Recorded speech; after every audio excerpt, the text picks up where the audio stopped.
الحمد لله نحمده ونستعينه ونعوذ بالله من شرور أنفسنا ومن سيئات أعمالنا من يهده الله فلا مضل له ومن يضلل فلا هادي له وأشهد أن لا إله إلا الله وأشهد أن محمدا عبده ورسوله يا أيها الذين آمنوا اتقوا الله حق تقاته ولا تموتن إلا وأنتم مسلمون يا أيها الناس اتقوا ربكم الذي خلقكم من نفس واحدة وخلق منها زوجها وبث منهما رجالا كثيرا ونساء واتقوا الله الذي تساءلون به والأرحام إن الله كان عليكم رقيبا يا أيها الذين آمنوا اتقوا الله وقولوا قولا سديدا يصلح لكم أعمالكم ويغفر لكم ذنوبكم ومن يطع الله ورسوله فقد فاز فوزا عظيما۔ شکر اور تعریف صرف اللہ کے لیے ہے، ہم اسی سے مدد چاہتے ہیں، اسی سے مغفرت کے طلبگار ہیں۔ اپنے نفس کی برائیوں کے مقابلے میں اللہ کی پناہ میں اپنے آپ کو دیتے ہیں۔ جس کو اللہ ہدایت دے اس کو کوئی گمراہ نہیں کر سکتا، اور جسے وہ گمراہ کر دے اس کو کوئی ہدایت نہیں دے سکتا۔ اور میں گواہی دیتا ہوں کہ اللہ کے سوا کوئی معبود نہیں، اور میں گواہی دیتا ہوں کہ محمد صلی اللہ علیہ وسلم اللہ کے بندے اور اس کے رسول ہیں۔ اے ایمان لانے والو، اللہ کے غضب سے بچنے کی پوری فکر کرو اور مرتے دم تک اللہ کے احکام کی تعمیل میں لگے رہو۔ اے لوگو، اپنے پالنے والے کی ناراضگی سے بچتے رہنا، جس نے تم کو ایک جان سے پیدا کیا اور اس سے اس کا جوڑا بنایا، پھر ان کے ذریعے سے بہت سے مرد اور عورت دنیا میں پھیلا دیے، تو ایسے خالق و مالک اور پرورش کرنے والے آقا کی ناراضگی سے ڈرتے رہنا، جس کا نام لے کر تم آپس میں ایک دوسرے سے اپنے حق کا مطالبہ کرتے ہو، اور رشتہ داروں کے حقوق کا لحاظ رکھنا۔ یاد رکھو اللہ تم پر نظر رکھے ہوئے ہے۔ اے ایمان لانے والو، اللہ سے ڈرتے رہو اور صحیح بات اپنی زبان سے کہتے رہو، تو اللہ تعالیٰ تمہارے اعمال کو اچھا کر دے گا اور اتفاقاً ہونے والے گناہوں کو معاف کر دے گا۔ اور جو لوگ اللہ اور اس کے رسول صلی اللہ علیہ وسلم کی اطاعت اور فرما برداری کریں گے وہ بڑی کامیابی پائیں گے۔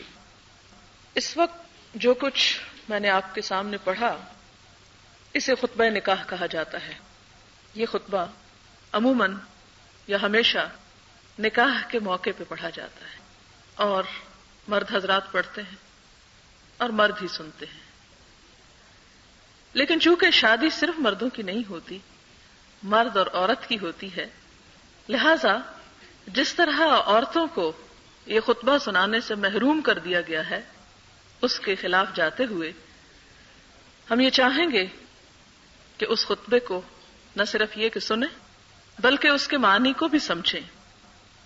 یہ خطبہ کیا ہے؟ یہ الفاظ کیا ہیں جنہیں اس موقع پر پڑھا جاتا ہے؟ معانی کا ایک سمندر ہے ان کے اندر، وہ پورا میسج ہے جو امت مسلمہ کو زندگی کے اس اہم موقع پر دیا جاتا ہے۔ لیکن افسوس کی بات یہ کہ ہمارے یہ خوشی کے موقع اور ہمارے شادی بیاہ صرف رسم و رواج کی نظر ہو کر رہ گئے اور اس روح سے بالکل دور ہو گئے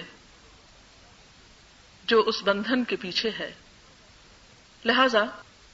یہاں پر مناسب معلوم ہوتا ہے کہ ان الفاظ کی مختصر وضاحت کر دی جائے اور اس پیغام کو سمجھا جائے جو ان الفاظ کے اندر موجود ہے۔ حقیقت یہ ہے کہ کسی بھی شادی کی کامیابی کا انحصار شرائط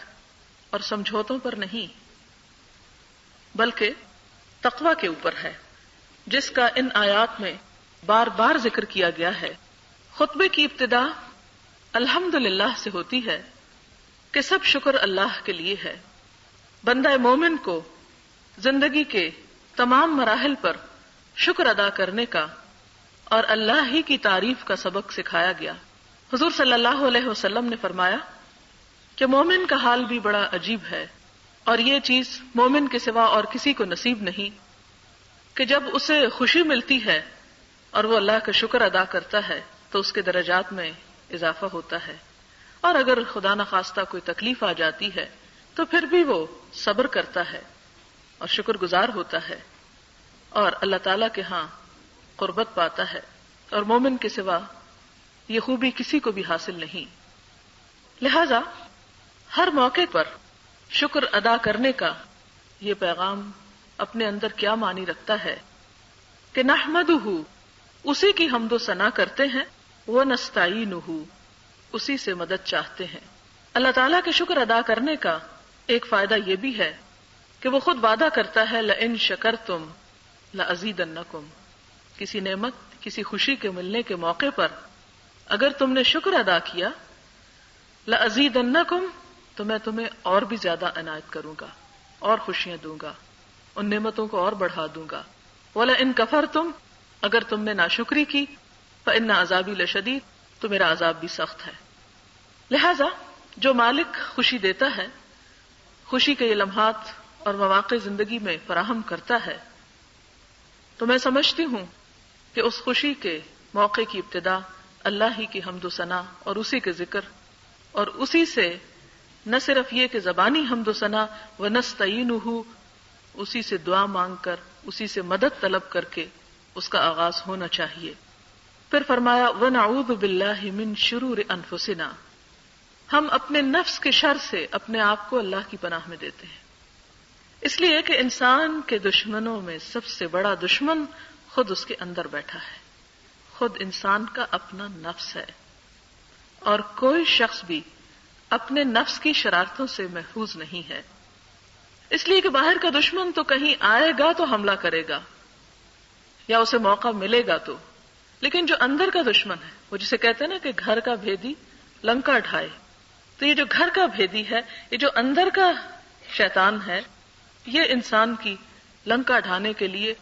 اور انسان کو تباہ و برباد کرنے کے لیے ہر لمحہ تلا رہتا ہے۔ لہذا اس کے شر سے، اور پھر ہمیں یہ بھی سبق دیا گیا کہ کوئی انسان اپنے آپ کو پاکیزہ نہ سمجھے اور نہ اپنی پاکیزگی کے دعوے کرے۔ فرمایا کہ لا تزکوا انفسکم، اپنے آپ کو تم پاک باز مت سمجھو، بل اللہ یزکی من یشاء، بلکہ اللہ ہی جسے چاہتا ہے پاک کرتا ہے۔ لہذا اللہ تعالیٰ سے مدد مانگتے ہوئے کہ وہ ہمیں ہمارے نفس کے شر سے محفوظ رکھے۔ سوچنے کی بات ہے کہ موقع شادی کا ہے، خوشی کا ہے، اور نفس کے شر سے پناہ وہ کیوں؟ اس لیے کہ جہاں یہ خوشی کا موقع ہوتا ہے وہاں اس خوشی میں بدمزگی نفس ہی کی شرارتوں کی وجہ سے پیدا ہوتی ہے۔ عموماً اس خوشی کے موقع پر یا تو خاندان بہت قریب آ جاتے ہیں یا چھوٹی چھوٹی باتوں کو بہانہ بنا کر ایک دوسرے سے دل دور ہو جاتے ہیں اور پھٹ جاتے ہیں۔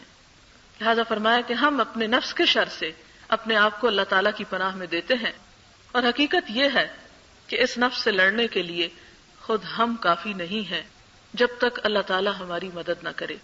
اور پھر وَمِن سَيِّئَاتِ أَعْمَالِنَا، اور اپنے برے اعمال سے بھی اپنے آپ کو اللہ تعالیٰ کی پناہ میں دیتے ہیں کہ انسان کبھی یہ نہیں کہہ سکتا کہ اس نے جو عمل کیا وہ واقعی بہت ہی عمدہ اور بہت ہی اچھا ہے، یا اس پر اطرانے یا فخر کرنے یا تکبر کرنے کا تو کوئی موقع ہی نہیں اس کے پاس۔ اور پھر خاص طور پر برے اعمال، تو انسان کا نفس ایسی چیز ہے کہ انسان سے اگر غلطی ہو بھی جائے تو اپنے لیے بہت سی معذرتیں تلاش کر لیتا ہے، جس کے بارے میں قرآن پاک میں آتا ہے بل الانسان علی نفسہ بصیرہ ولو القی معاذیرہ، بلکہ انسان اپنے نفس، اپنے آپ کو خوب جانتا ہے، خوب دیکھتا ہے، ولو القی معاذیرہ، اگرچہ کتنی ہی معذرتیں کیوں نہ پیش کرے۔ انسان غلطی کرنے کے بعد اگر اس کا اعتراف کر لے، اگر اس کو پہچان لے، انسان کے حق میں اگر کمی ہوئی ہو تو انسان کے آگے جھک جائے، اس سے معافی مانگ لے، عاجزی اختیار کر لے، اور اگر اللہ تعالیٰ کے حق میں کوئی قصور ہوا ہو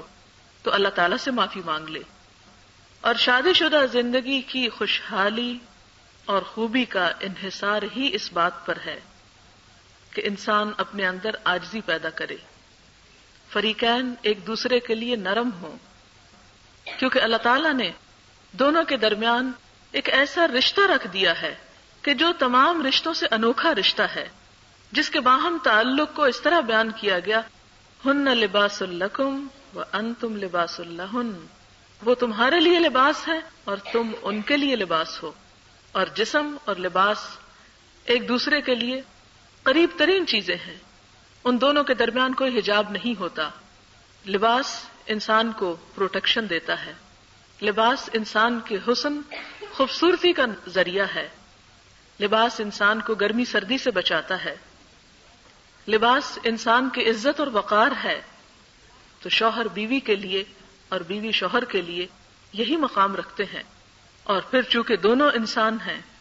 خطا ہونا لازم ہے، کیونکہ وہ انسان کی رگ رگ میں ہے، اور جس کے بارے میں خود اللہ تعالیٰ جس نے ہمیں پیدا کیا اس نے خود ہمیں بتایا کہ اگر تم خطائیں نہ کرو تو میں ایسے لوگ پیدا کر دوں کہ جو خطائیں کریں اور معافی مانگیں. کیونکہ اللہ تعالیٰ کو معافی مانگنے والے اور توبہ کرنے والے اور رجوع کر لینے والے بہت پسند ہیں، بہت اچھے لگتے ہیں. اور اللہ تعالیٰ کسی بات سے اتنا خوش نہیں ہوتا جتنا اس بات سے کہ کوئی بندہ غلطی کر کے پلٹ آئے.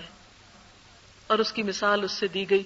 کہ جیسے ایک صحرا میں کسی انسان کی اونٹنی کھو جائے اور اس پر اس کی زندگی کا انحصار ہو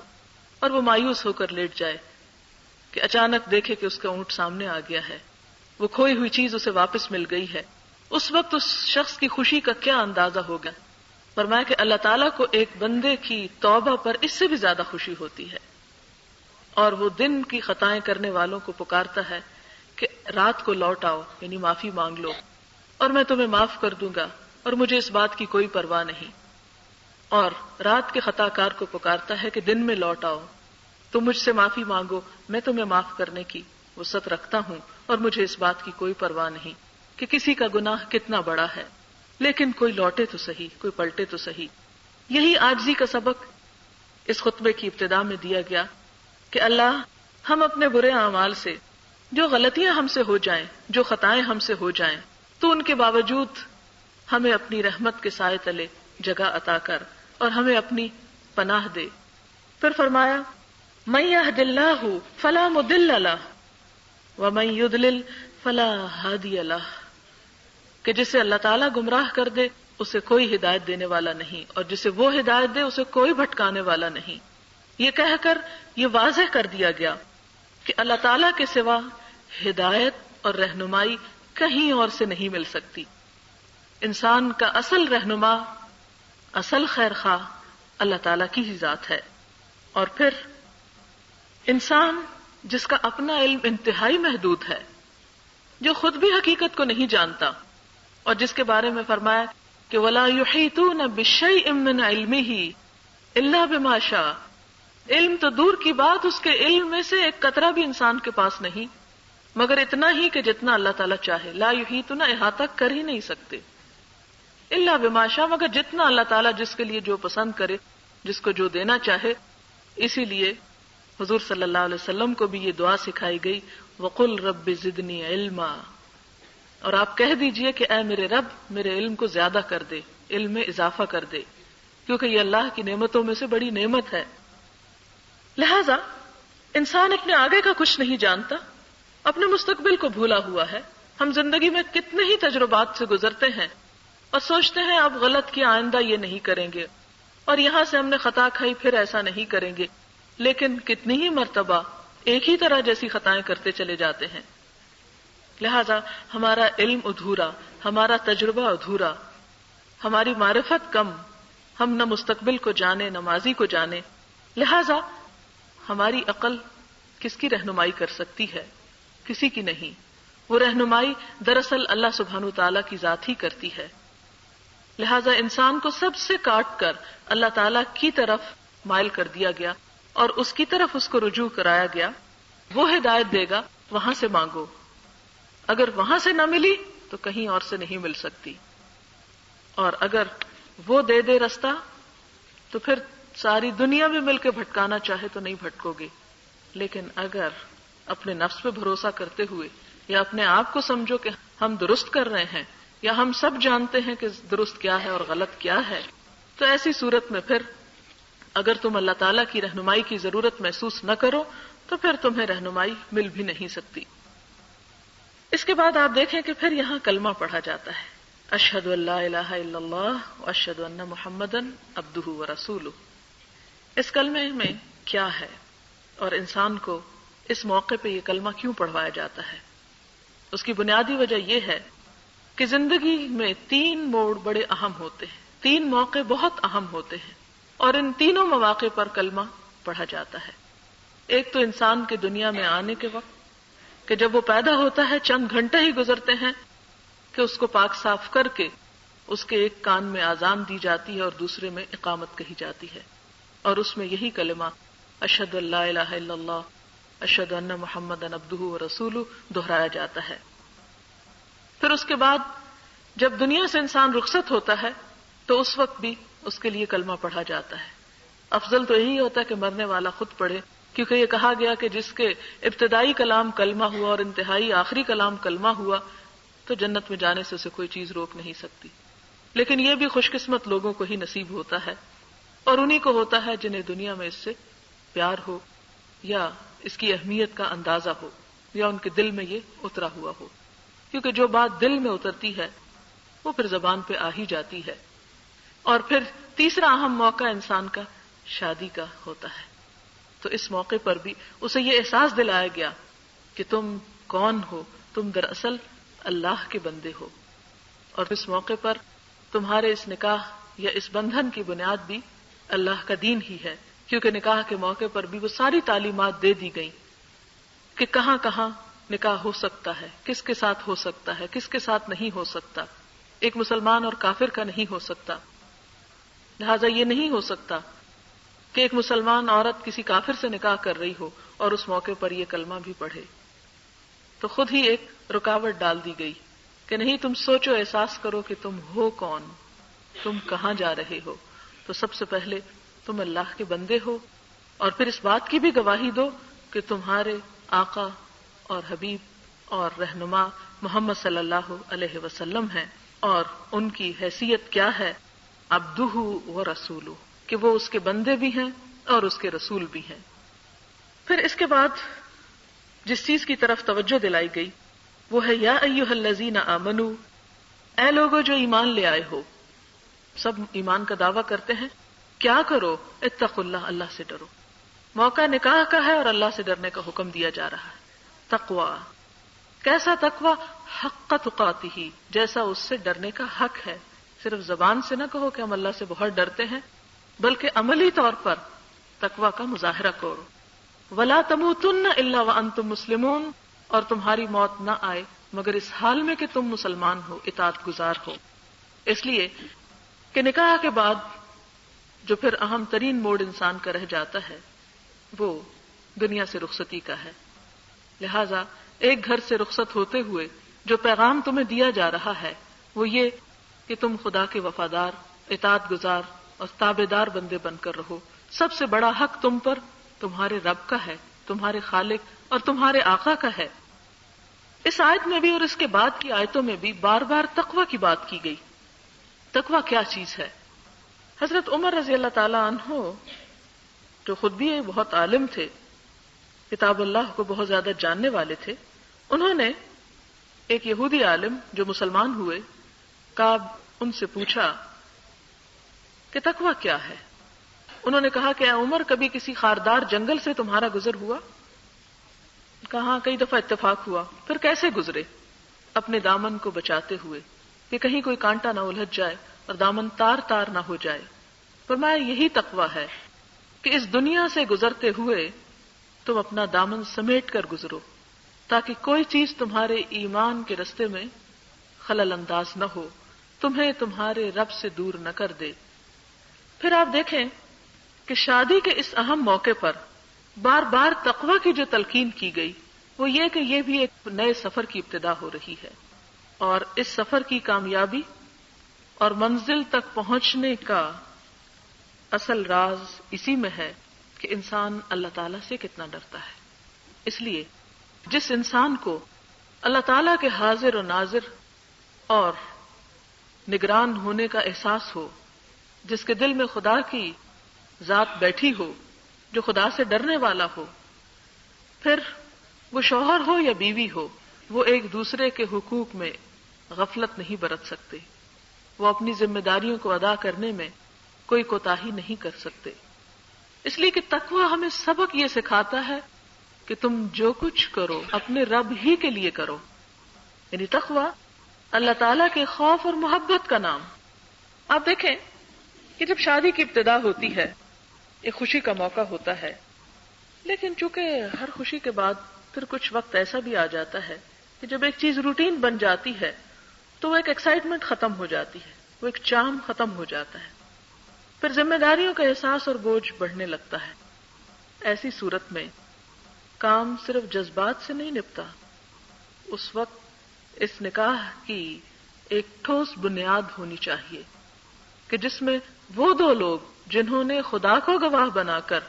یہ عہد اور یہ بندھن مضبوط باندھا ہے، وہ ایک دوسرے کے حقوق میں غفلت نہ برتیں، وہ اپنی ذمہ داریوں کی ادائیگی میں غفلت نہ برتیں، وہاں وہ جو کچھ کریں اپنے رب کے لیے کریں،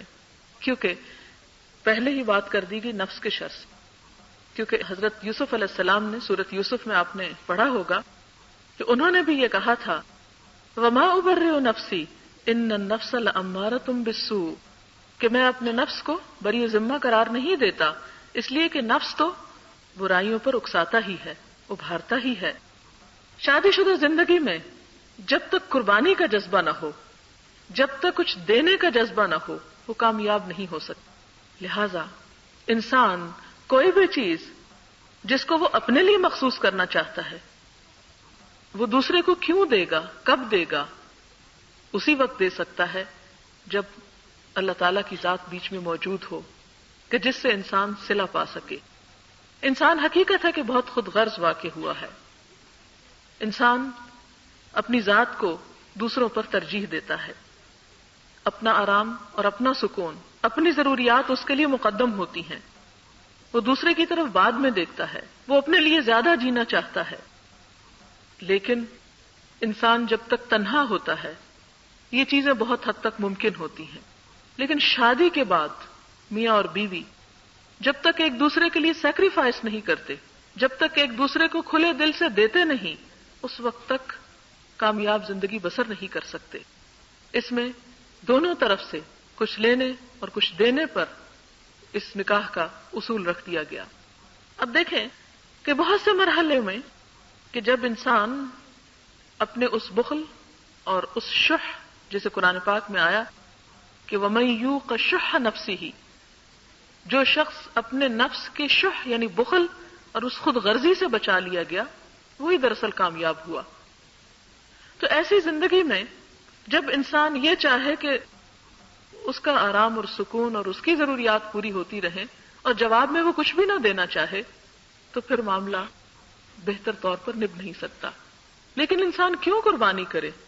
اس کا نفس اسے قربانی کی اجازت نہیں دیتا۔ وہ کس کے لیے تکلیف اٹھائے، کس کے لیے وہ سب کچھ کرے کہ جو وہ نہیں کرنا چاہتا؟ اس موقع پر ایک اللہ ہی کی ذات ایسی ہو سکتی ہے جو انسان کی تنہائی کی بھی ساتھی ہے اور محضر کی یا مجلس کی بھی ساتھی ہے، لوگوں کے درمیان بھی وہ ہمارے ساتھ ہے اور اکیلے میں بھی ہمارے ساتھ ہے۔ جب ہمارے اوپر کوئی دباؤ نہیں ہوتا اس وقت بھی وہ ہمیں دیکھ رہا ہوتا ہے، اور بہت سے ایسے کام جو ہم کسی قیمت پہ کرنے کو تیار نہیں، اگر اس کی محبت ہمارے دل میں ہو تو ہمارے لیے وہ مشکل سے مشکل کام آسان ہو جاتے ہیں۔ تو ایسے موقع پر خواہ شوہر ہو یا بیوی ہو، اگر کسی بھی وقت یہ خیال آتا ہے کہ میں یہ کام دوسرے کے لیے نہیں کر سکتی یا نہیں کر سکتا، تو اس موقع پر کیا سوچ کر وہ اپنا حق دے گا، کیا سوچ کر فرض ادا کرے گا کہ یہ میرے رب کا حکم ہے اور اس کی جزا میرے رب کے پاس ہے۔ اور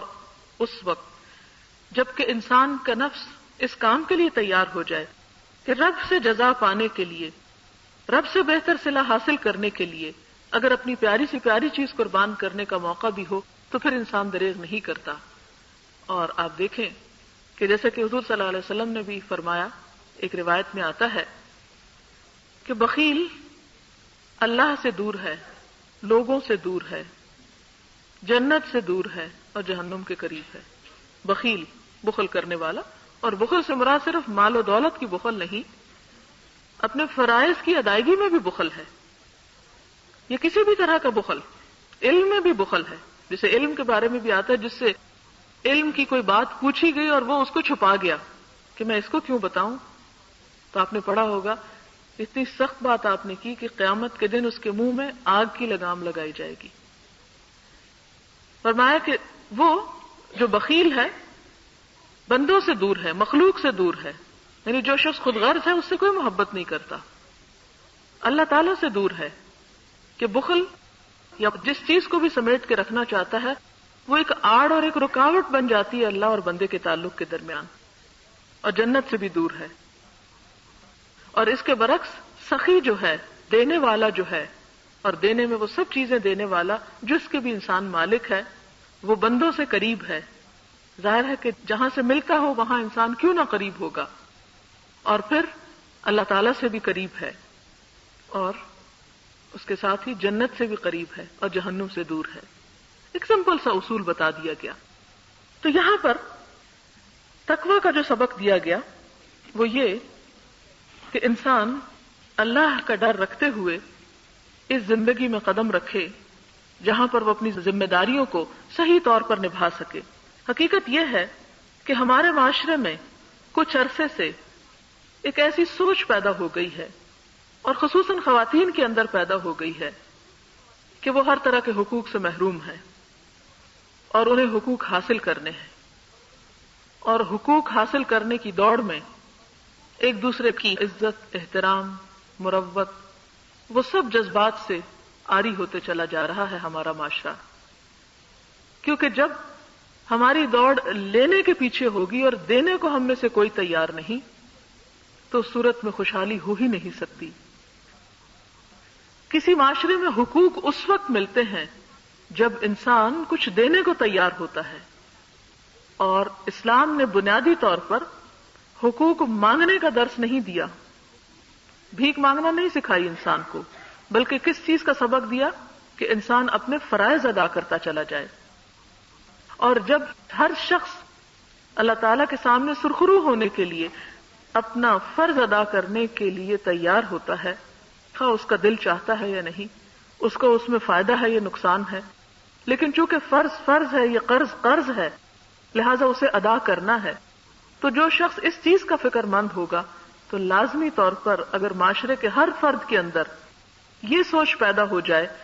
کہ مجھے اپنی ذمہ داری پوری کرنی ہے، دوسرے کا حق دینا ہے، تو دیکھیں بھلا حقوق ملتے ہیں یا نہیں ملتے۔ لیکن اگر رو اس طرف چل پڑے کہ حقوق جیسے وہ آپ کہہ سکتے ہیں کہ سونے کی چڑیا بن گئے ہیں، کہ سب ان کو پکڑنے میں لگے ہوئے ہیں اور باہم کھینچا تانی ہو رہی ہے، لڑائی فساد ہو رہا ہے، لیکن وہ ہے کہ کسی کے ہاتھ نہیں آتی۔ آپ نے کئی دفعہ دیکھا ہوگا، سونے کی چڑیا سے اس لیے مثال دے رہی ہوں، بعض اوقات بچوں کو اگر کسی کمرے میں چڑیا گھس آئے تو پکڑنے کا شوق ہوتا ہے، اور سب اپنے اپنے طور پر اس کو پکڑ رہے ہوتے ہیں، لیکن اتنی چھوٹی سی چڑیا سارے گھر والوں کے ہاتھ نہیں آتی۔ تو بالکل یہی حالت ہو گئی ہے کہ ہم میں سے ہر شخص کہتا ہے حق میرا، حق میرا، حق میرا حق، لیکن کوئی بھی مطمئن نہیں، کہیں بھی سکون نہیں، کہیں بھی کنٹینٹمنٹ نہیں۔ کیوں؟ اس لیے کہ کوئی فرض ہی ادا نہیں کرنا چاہتا۔ تو جہاں فرض ادا کرنے کی سوچ نہ ہو کسی گھرانے کے اندر، کسی ادارے کے اندر، کسی ملک کے اندر، وہاں پر خوشحالی ہو نہیں سکتی۔ لہذا بنیادی طور پر ایک خاندان کے اندر بھی یہ سوچ بدلنے کی ضرورت ہے، اور یہی بار بار احساس دلایا گیا کہ دیکھو اللہ تعالیٰ نگرانی کر رہا ہے، اور کس لیے؟ اس بات پر نہیں کہ تم حق مانگ رہے ہو کہ نہیں، اس بات پر نگرانی ہو رہی ہے کہ تم حق دے رہے ہو کہ نہیں۔ پھر اس کے بعد فرمایا کہ وَلَا تَمُوتُنَّ إِلَّا وَأَنْتُمْ مُسْلِمُونَ، تم ہرگز نہ مرنا مگر یہ کہ تم مسلمان ہو۔ اب دیکھیں کہ جب تک انسان تنہا ہوتا ہے، اپنی نماز روزہ، اپنی نیکی بدی، اس کا وہ خود ذمہ دار ہوتا ہے، اور اگر اچھی سوچ ہو تو انسان اپنے آپ کو سنبھال لیتا ہے۔ لیکن شادی کے بعد انسان صرف اپنا ذمہ دار نہیں ہوتا، شوہر بیوی کا اور بیوی شوہر کی ذمہ دار ہو جاتی ہے۔ وہ صرف اپنے آپ کو نہیں بلکہ ایک دوسرے کو یا تو خیر کی طرف لے جاتے ہیں، یا پھر ایک دوسرے کی کمپنی ان کو شر کی طرف لے جاتی ہے۔ حقیقت یہ ہے کہ اللہ تعالیٰ نے ہمیں ایک بہترین اصول دے دیا ہے، اور وہ یہ کہ اللہ تعالیٰ کے حکم کے مقابلے میں کسی دوسرے کا حکم نہیں مانا جائے گا۔ جہاں اللہ تعالیٰ کا حکم موجود ہے وہاں نہ شوہر کا، نہ ماں باپ کا، نہ اولاد کا، نہ رشتہ داروں کا، کسی کا بھی حق نہیں۔ وہاں اللہ ہی کا حق سب سے مقدم ہے، اس لیے کہ اللہ تعالیٰ کے احسانات ہم پر سب سے زیادہ ہیں۔ جو کچھ ہمیں ہمارے رب نے دیا، شوہر کس نے دیا؟ شوہر بھی تو اللہ تعالیٰ ہی نے دیا۔ دنیا کی اور نعمتیں کس نے دیا؟ اولاد دی تو وہ کس نے دی؟ سب کچھ اس نے دیا۔ لہذا سب سے زیادہ شکر گزار ہونا اور اطاعت گزار ہونا اسی کا حق ہے۔ پھر ہمیں یہ سوٹ نہیں کرتا کہ ہم اس کو ناراض کر کے دوسروں کو راضی کرتے رہیں۔ اور یہ یاد رکھیے کہ جب کوئی بندہ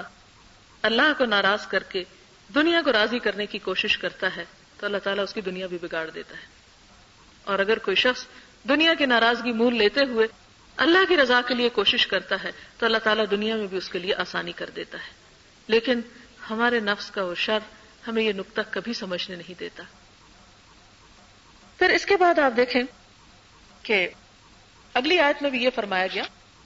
کہ یا ایھا الناس اتقوا ربکم، اے لوگوں اپنے رب کا تقوی کرو، رب کا احساس رکھو۔ تقوی کو آپ ایک اور لفظ سے بھی تشبیہ دے سکتے ہیں کہ گاڈ کانشیسنس،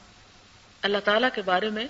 کانشیس رہنا کہ وہ موجود ہے، میری زبان سے کوئی ایسی بات نہ نکلے کہ جو خدا کو ناراض کرنے والی ہو،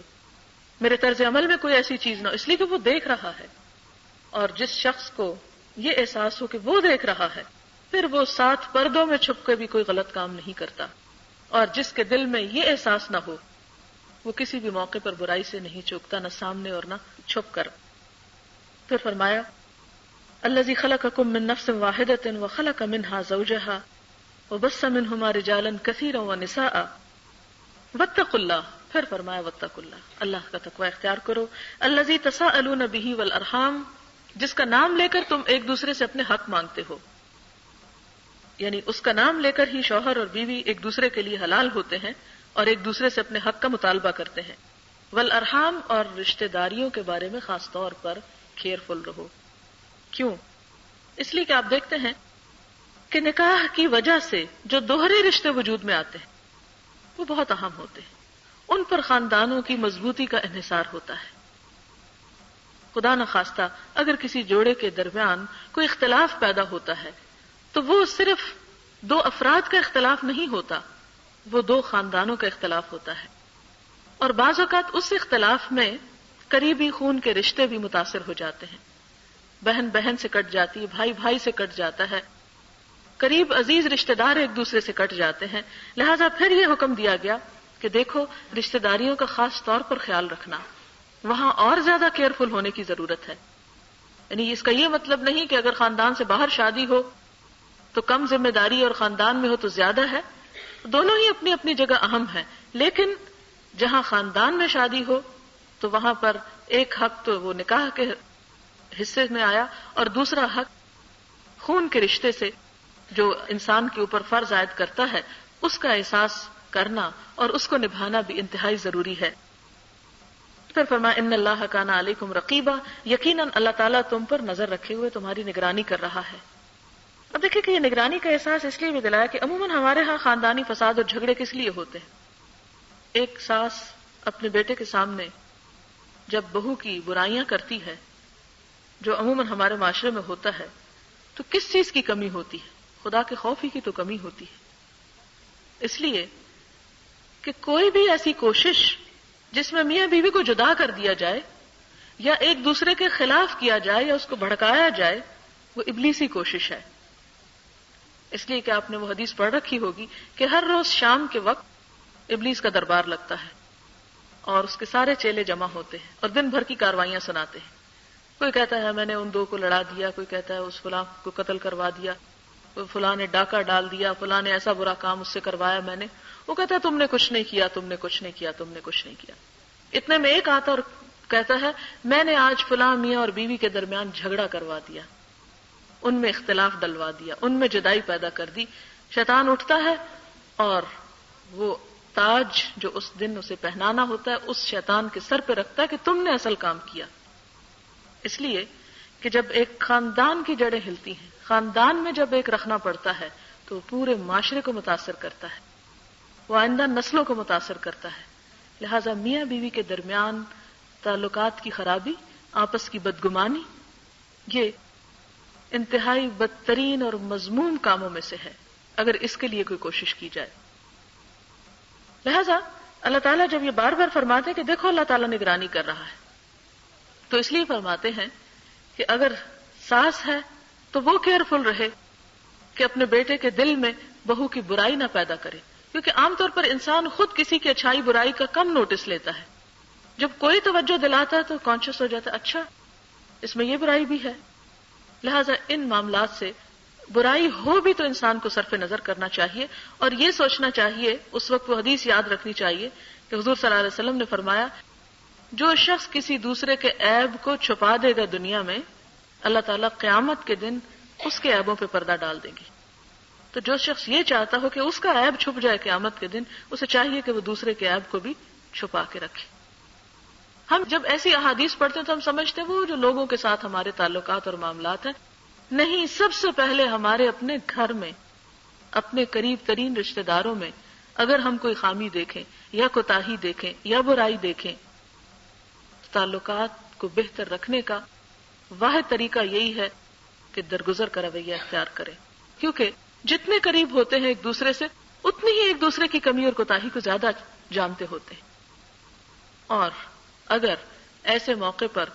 اپنے دل کی بھڑاس یا جلن یا کسی بھی قسم کی کوئی عداوت یا کسی قسم کی کوئی بیڈ فیلنگ، اس کو ٹھنڈا کرنے کے لیے، اسے نکالنے کے لیے اگر انسان دوسرے کا ذہن کو پلوٹ کر دیتا ہے تو وہ ایک بدترین کوشش ہے، اس سے بچنے کی ضرورت ہے۔ اسی طرح بیوی کا یہ فرض بنتا ہے کہ وہ شوہر کی والدین یا شوہر کے رشتہ داروں کے بارے میں شوہر کو بدگمان نہ کرے، اس لیے کہ اگر شوہر بیوی کے کہنے کی وجہ سے تعلقات کو نہ نبھا سکا یا بیوی اس کا سبب بنی کہ وہ اپنے صلہ رحمی نہ کر سکے یا رشتہ داروں سے کٹ کے رہ جائے، تو یہ قطع رحمی جو ہے اس کی ذمہ دار بھی وہ عورت ہوگی اور اس سے اس کا حساب لیا جائے گا۔ آپ صلی اللہ علیہ وسلم نے فرمایا اس قوم پر اللہ تعالیٰ کی رحمت نہیں برستی، اس گھر پر یا ان لوگوں کے اوپر، قوم کا لفظ لوگوں سے بھی ترجمہ کیا جاتا ہے کہ ان لوگوں کے اوپر رحمت نہیں اللہ تعالیٰ کی برستی جن کے اندر قاطع الرحم، رشتہ داریوں کے کاٹنے والے لوگ موجود ہوں۔ لہذا کوئی بھی ایسی کوشش کہ جس میں انسان جہالت کے ساتھ، لا علمی کے ساتھ رشتہ داریوں کو ختم کرنے یا کاٹنے کی کوئی بھی تدبیر یا کوئی طریقہ بھی اختیار کرتا ہے، اپنی کوئی بھی صلاحیت استعمال کرتا ہے اسلام کی نظر میں، وہ سخت ناپسندیدہ کوشش ہے۔ اور عموماً ہمارے ہاں لڑکی اپنے رشتہ داروں کو چھوڑ کر سسرال میں جاتی ہے اور شوہر اپنے رشتہ داروں کے عموماً قریب ہوتا ہے، اپنے بہن بھائیوں کو یا دوسرے والدین کے یا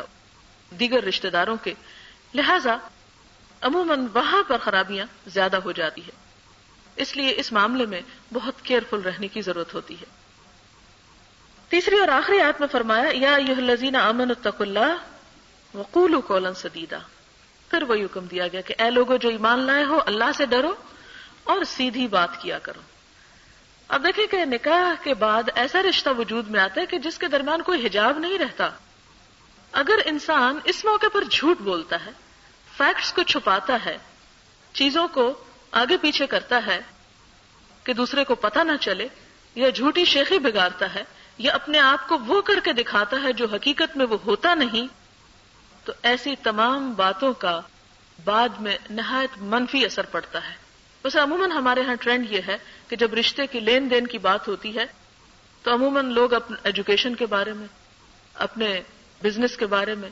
اور دیگر سٹیٹس کے بارے میں ایسی ایسی باتیں کرتے ہیں کہ جن کا حقیقت سے کوئی تعلق نہیں ہوتا، اور اس کا اصل مقصد کیا ہوتا ہے کہ دوسرے فریق کے اوپر روب ڈالا جائے اور اس کو دبایا جائے اور اس کے سامنے اپنی برتری قائم کی جائے۔ یہاں تک ہوتا ہے کہ شادی کے موقع پر یعنی ادھر ادھر کے زیورات اکٹھے کر کے پہنائے جاتے ہیں تاکہ یہ ظاہر کیا جائے کہ سسرال والے بہت امیر لوگ ہیں، یا اسی قسم کی اور حرکات کہ جن کا اصل مقصد صرف دکھاوا ہوتا ہے، صرف جھوٹ کے اوپر ایک وہ ساری تعلقات کی بنیاد شروع ہوتی ہے۔ تو اس موقع پہ فرمائے قولوا قولا سدیدا، درست بات کیا کرو، فیکٹس کو مت چھپاؤ، کیونکہ اس کا نقصان کیا ہے؟ وقتی طور پر تو آپ بہت کچھ بن سنور کے دکھا دیں گے، لیکن جب حقیقت کھلے گی، دوسرے کا اعتماد ٹوٹے گا، تو پھر بچے گا کچھ نہیں. کیونکہ شادی شدہ زندگی میں اصل چیز ہے ہی اعتماد کی. یہ رشتہ قائم ہی اعتماد پر ہے، اور اگر اس میں اعتماد ختم ہو جائے تو باقی کچھ بھی نہیں رہتا. اور جب انسان جھوٹ پر اس رشتے کی بنیاد رکھتا ہے تو اس میں نہ تو برکت ہوتی ہے اور نہ ہی پھر اس کے بعد اس میں کسی خیر خواہی یا بہتری کی کوئی توقع کی جا سکتی ہے. اس کا فوری صلہ تو یہ بتایا گیا کہ یصلح لکم اعمالکم، اگر تم سیدھی بات کرو گے تو ڈرو مت کہ ہمارے معاملہ بگڑ جائے گا. فرمایا یصلح لکم اعمالکم، تمہارے اعمال کو وہ اچھا کر دے گا، اس لیے فکر کی ضرورت نہیں. ویغفر لکم ذنوبکم، اور تمہارے گناہوں کو بھی بخش دے گا. ومن یطع اللہ ورسولہ فقد فاز فوزا عظیما. کامیابی کی خبر ہے، لیکن کامیابی کا انحصار کس بات پر ہے؟ اللہ تعالیٰ اور اس کے رسول صلی اللہ علیہ وسلم کی اطاعت پر. کہ شادی شدہ زندگی میں بھی اصل اطاعت کس کی ہے؟ اللہ تعالیٰ اور اس کے رسول کی. پھر آپ دیکھیں کہ نکاح کے حوالے سے بھی چند باتیں ہمارے ذہن میں رہنی چاہیے کہ نکاح کو اسلام نے عبادت قرار دیا اور اس عبادت کی ادائیگی پر اجر کا ہونا قرار پایا. یعنی اسلام میں نکاح نماز روزے سے بڑھ کر عبادت ہے. اور کس طرح کہ جب ایک انسان اکیلا عبادت کرتا ہے تو وہ اکیلا ہوتا ہے اپنے لیے، لیکن جب ایک نکاح ہوتا ہے اور اس نکاح کے بعد آئندہ نسل جنم لیتی ہے، اس نسل کی نیکیاں اور اس کی خوبیاں وہ اپنے والدین کے لیے صدقہ جاریہ بنتی ہیں. تو وہ اکیلا پڑھتا ہے تو اس کی اپنی ایک ہی نماز ہوتی ہے، لیکن جب وہ اپنی آئندہ نسل اور اولاد کو سکھاتا ہے تو وہ اس کی نیکی کئی گنا بڑھ جاتی ہے، اور جو کچھ وہ کرتے چلے جاتے ہیں نسلوں کے اندر وہ نیکی پھیلتی ہے اور والدین اس سے فائدہ اٹھاتے ہیں. اور پھر آپ صلی اللہ علیہ وسلم نے یہ بھی فرمایا کہ نکاح میری سنت ہے، جو میری سنت سے منہ موڑے گا اس کا مجھ سے کوئی تعلق نہیں. اور جب آپ نے اس کو عبادت قرار دیا تو ایک صحابی نے پوچھا کہ یا رسول اللہ صلی اللہ علیہ وسلم یہ کیسے عبادت ہے؟ یعنی ہم تو اس کو خالصتاً دنیا کا کام سمجھتے ہیں. آپ نے فرمایا نہیں، اگر انسان حرام سے بچتا ہے اور حلال طریقے سے اپنی ضرورت کو پورا کرتا ہے تو دراصل وہ ایک عبادت کر رہا ہوتا ہے.